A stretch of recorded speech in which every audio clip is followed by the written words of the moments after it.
I figured I had made all my videos for today. I'd done my Monster Hunter video. I had spoken about Invincible twice. Nobody yelled at me.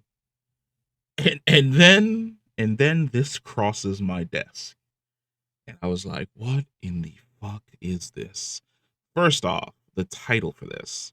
An emotionally loaded season ends on Invincible's first outright bad episode. That alone is a diabolical header. Sedant, I don't know who you are. We've never met, but I feel as though your review is going to put you eternally on my enemies list. A 4. A 4? Invincible Season 3 peters out with a baffling finale centered on a villain we've never met in a hero's dilemma that's never actually addressed.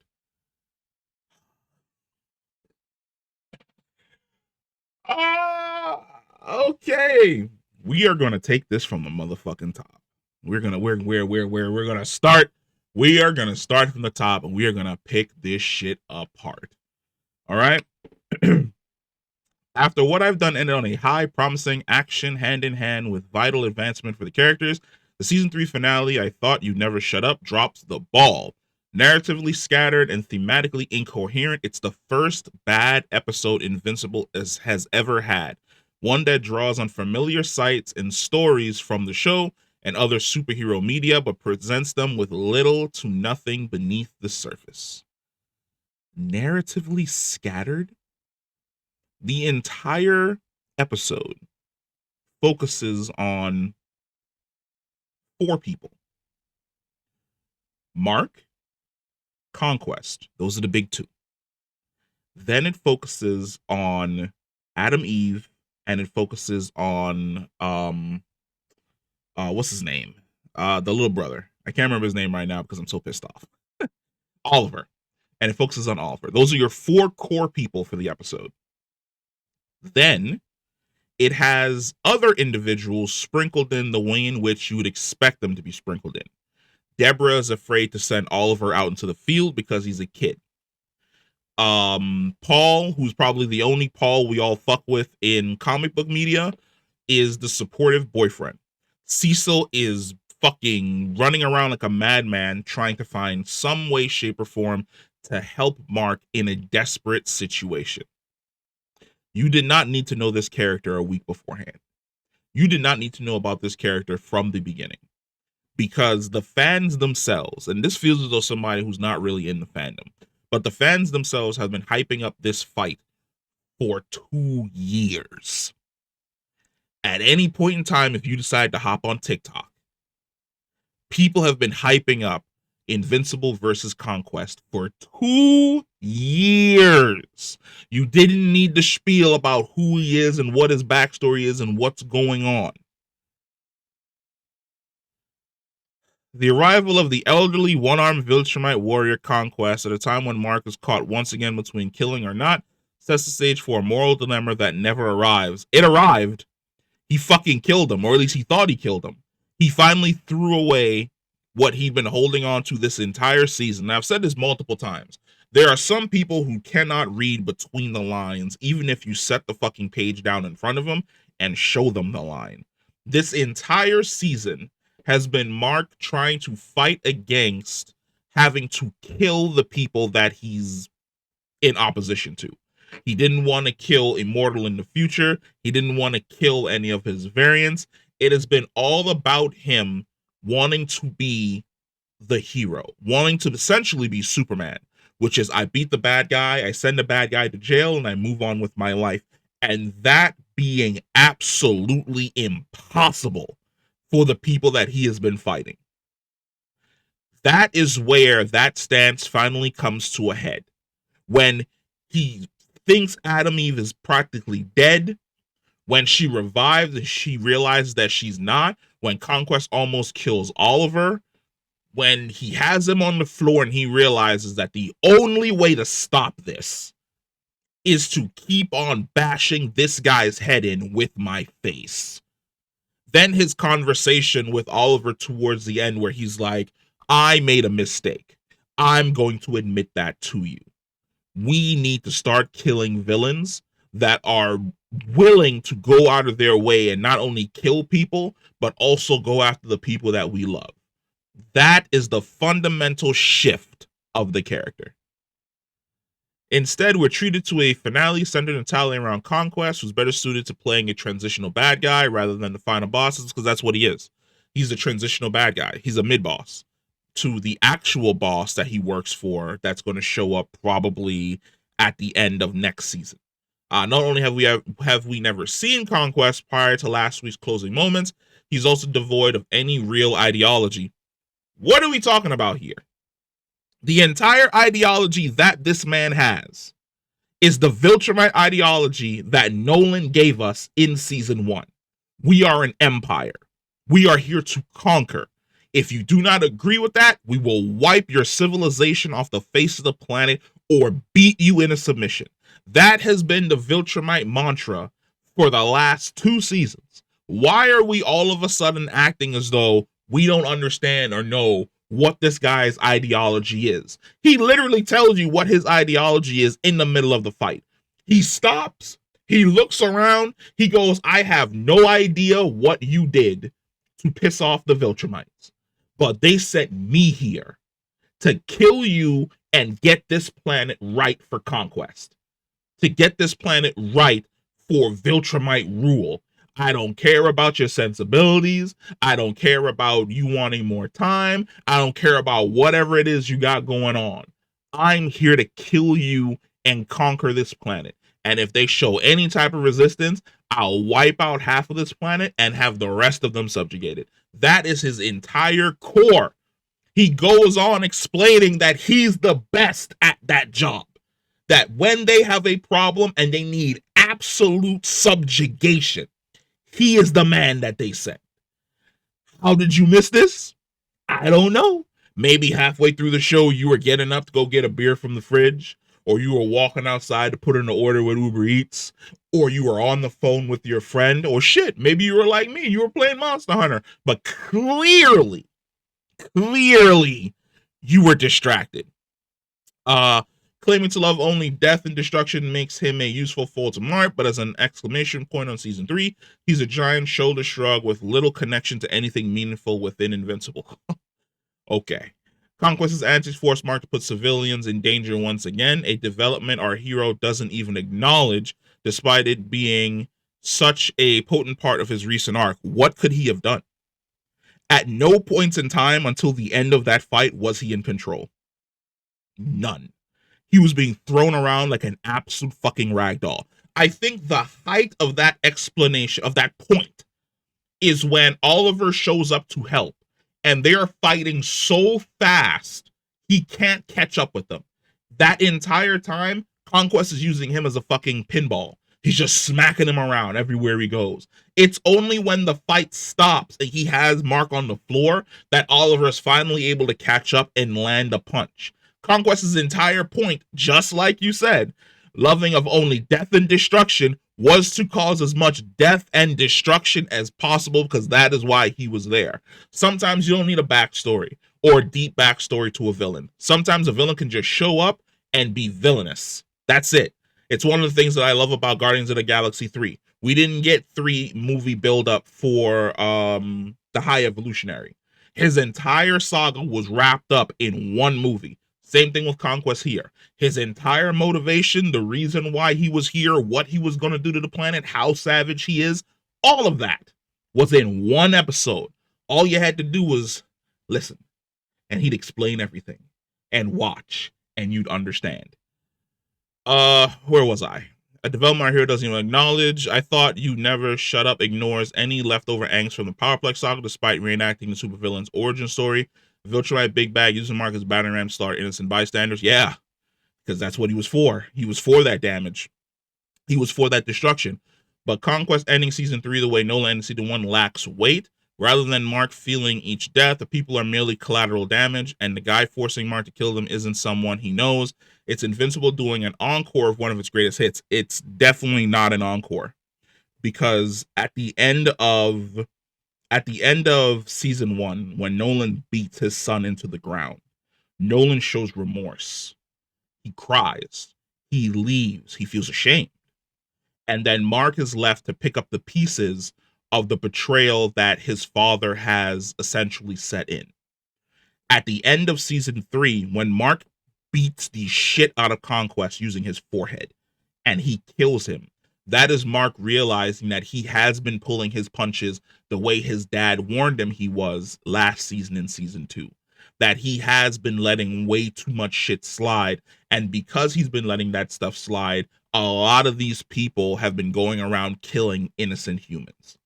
And that is him letting go of that fact and embracing just a little bit of that Viltrumite inside of him to get somebody who was absolutely dangerous the hell up out of here. Rather than Mark feeling each death, the people are merely collateral damage, which is what they are. Which is he mourns them. He mourns the destruction that he's essentially caused. Not only when he wakes up and he has to go and check that Conquest is essentially dead, but he's very much aware the entire time when he's looking around at the bystanders, unable to do anything for them, that there are innocent people essentially dying. Is Invincible doing an encore? I read that already. Oliver veers in and out of the final battle, and Eve arrives as well the moment she wakes up from her coma. That they're both at risk of being killed at least lends some stakes to the fight, but when Eve is gravely injured, she has her jaw broken and inside strewn out, it's hard to get on board with the idea that she might actually die. The GDA possesses nearly magical technology capable of healing any. Right, but in that situation, you're missing the context. The context of that situation is Mark's right femur is broken. His left arm is shattered to the point where there's like literally a bone sticking out of the top of his arm. In that situation, he's dead. Like Eve's dead and he's going to die. Like that is the situation that they are currently in. Oliver's situation is almost the exact same, where Conquest almost kills him. Oliver coughs up probably a gallon of blood and more than, I would say, 80% of his teeth. In that situation, unless you're a comic book reader and you know what's coming, to the person watching it, Adam Eve is dead. You don't know whether or not she's coming back. Mark hears her last breath, and then Conquest is basically like, looks like that's it, huh? And then Mark turns around and he says, I don't care what it's going to take. You don't make it to tomorrow. The stakes are there. The tension is there. Because as somebody who doesn't read the comics, you don't know whether or not Eve is coming back. To you, she showed up to help and then instantaneously fucking died. That's what makes her revival so cool, which she comes back and she basically assists him one last time, giving Mark the extra nudge he needs to finally put Conquest to bed. What was I? It's hard to get on board the fact that she might die, blah, blah, blah, blah, blah. But even before we're faced with this reality, the air is let out of I thought you'd never shut up when Eve heals herself thanks to the power. I really feel as though you had to have been doing something else. Like you had to have been watching this, then pausing, getting up, walking away, then coming back, or getting up and going to do something for like 15 minutes to 30 minutes and then coming back and then complaining about the fact that the episode's not good enough to essentially keep you in your seat. It's like, yes, if you watch the, when was that? That was either, maybe it was the a prequel to season 2. I don't think it was a prequel to season 3 that basically shows Adam Eve's origin on Amazon that they provided. If you decide to watch that, you're not just somebody who watches the episode without consuming anything else that Amazon puts out. If you were to watch that episode, you would have seen that she has limiters on herself. That her powers are damn near godlike. She can rewrite matter if she wanted. But these limiters were placed on her because they were afraid of just how powerful she could be. If you were aware of that, then her basically bringing herself back and her basically explaining that she has mental blocks in her head that basically keeps, I would say, 70% of her powers a mystery to her, it wouldn't have been surprising for her to come back and hit him with like a mega Kamehameha when she's basically in her avatar state and then instantaneously pass out because the mental blocker is basically activated again. But here we are. Mark wailing away on Conquest is therefore a purely physical act with no emotion behind it. What? do you mean? Like, his girlfriend, in his mind, his girlfriend was dead. He was almost dead. Then she comes back and helps him. Then she instantly passes out. Dude standing above him, Conquest literally says, I'm about to slaughter her in a way that she ain't never coming back. And Mark loses it. The desperation, the fear, all of that, the fact that, like, if I fail here, I not only is he gonna kill her, he's probably gonna wipe out the rest of the planet, anybody that's related to me in any way, shape, or form. Him letting go of the fact that he doesn't kill villains and giving it his all to get Conquest's ass up out of there, that is a core tenet of this episode. How do you miss that core tenet of the episode? I don't know.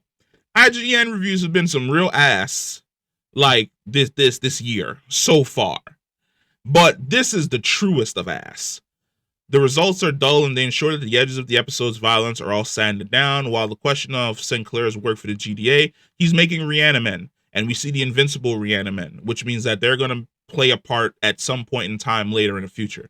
It is just only to hint for later seasons, which most of the setup that the seasons do, like technically at the end of this season, we got the aliens returning, we got somebody else as well, which is a setup probably for next season. Similarly, when the episode wraps up, it points towards vague oncoming developments for numerous side characters like Battle Beast, which they do at the end of every single season. I think the only season that didn't have the setups, no, I take that back.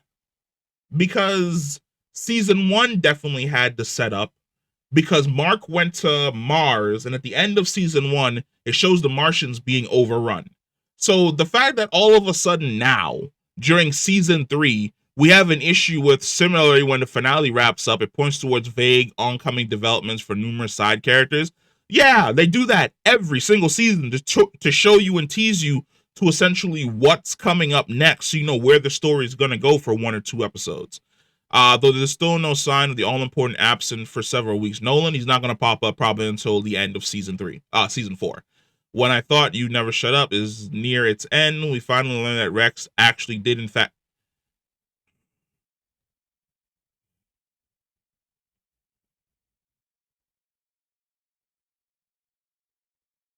I'm convinced that my man only showed up and watched the last 2 episodes of this season.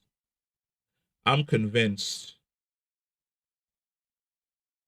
Who's a normal person that reviews? There's no way you've been reviewing this show this whole fucking season. Hold on. Were you the same person that reviewed this? You are. You're the same person that's been reviewing this all fucking season. There is no way. There's no way. There's no way you waited until the final episode of the season to be absolutely fucking brain dead. Like, Rex did not die. In fact, it's hard to tell who's dead for real, given the sudden resurrections of late. But before anyone, let alone his girlfriend Ray, has a real time to grieve, the focus shifts back to Mark and Eve's relationship. Mark claims to have been deeply affected when he believed Eve was dead, but since this lasted only for a handful of minutes, and because this is the last we'll see of season 4, we'll have to wonder what impact it'll have on him and on their dynamic. Things wrap up neatly for Debbie, who's happy to have her kids back, and the finale features a few ominous hints of how far Cecil is willing to go.